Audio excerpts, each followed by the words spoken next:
जो जिए अपने लिए, मरना भला है उसका जो जिए अपने लिए। अरे जिंदा है वो जो दौड़ता है औरों के लिए।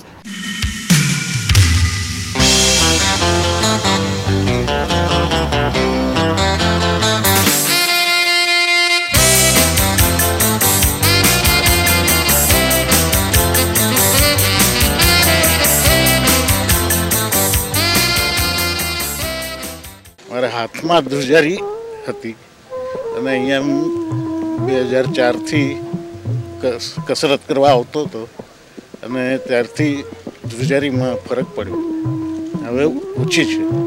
મને કમરનો દુખાવો બહુ હતો, દવા લેવી પડતી, પણ જ્યારે મેં લાફિંગ જોઈન્ટ કરી ત્યારથી મને એકદમ સારું થઈ ગયું. અચ્છા, લાફિંગ ક્લબ જ્યારથી શરૂ થઈ છે ત્યારથી લાફિંગ ક્લબમાં આવું છું, પણ લાફિંગ ક્લબમાં આવવાથી ઘણો જ ફાયદો થયો છે ને બાકી આખો દિવસ સારો જાય છે.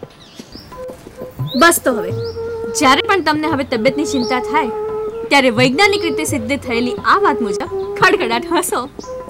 તમારા શરીરના સ્વાસ્થ્ય માટે અને મનની ભરપૂર ખુશાલી માટે ખુલ્લા દિલનું હાસ્ય એ સૌ કોઈ અજમાવી શકે તેવું અક્ષીર ઔષધ છે. મને બ્લડ પ્રેશર હતું અને રેગ્યુલર ટેબ્લેટ લેવી પડતી હતી. આ કસરત પછી બ્લડ પ્રેશર ગાયબ થઈ ગયું અને ટેબ્લેટનું નામ બી ભૂલી ગયો હું. બીજું, મને આટલી ઉંમર થઈને આંખોની કસરત નિયમિત કરું છું તો મને કોઈ ચશ્મા નથી, નજીકના દૂરના, એટલે મારા ચશ્માના નંબર બી જતા રહ્યા.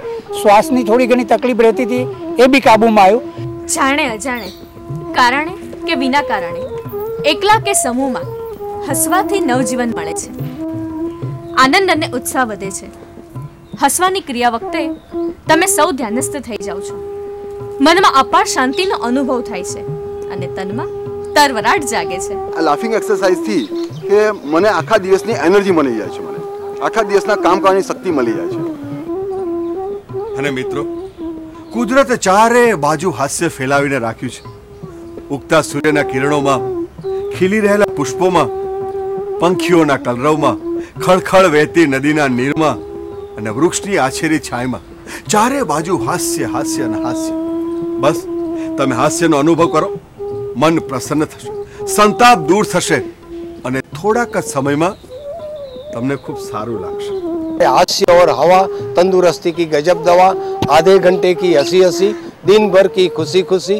હસો અને હસાઓ, તંદુરસ્તી બનાવો, બૂढ़े भी જવાન બન જાઓ.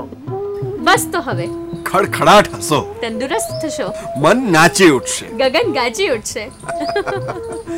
હસતા રહેશે ચહેરા તો હસતું રહેશે જીવન.